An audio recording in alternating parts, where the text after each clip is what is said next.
الله تعالی ډیر مخلوقات درلودل. اشرف المخلوقات یا تر ټولو مخلوقات غوره مخلوق پیدا کړ انسان، او دا ټول نظام او کائنات د تابع کړل او د په ګټه یې وڅرخول.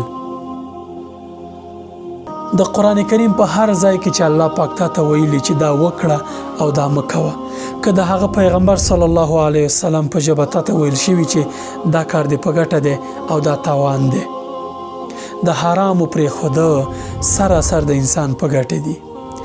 هر حرام کار چې الله پاک او د هغه پیغمبر صلی الله علیه وسلم د هغې نهیه کړې، د هغې د نه کولو سپارښتنه یې کړې، تر شا یې ولټوئ، یو حکمت به پکې پروت وي. هر ځای کې چې امر کړی د انسان مصلحت به پکې پروت وي. دا نظام، دا کائنات، دا لمر، دا سپوږمۍ، دا ځمکه او د دې ځمکې هر څه چې تا ته راځي دا ستا په ګټه دي، ستا دپاره دي. د اشرف المخلوقات په رتبه کې د الله تعالی لومړی مخلوق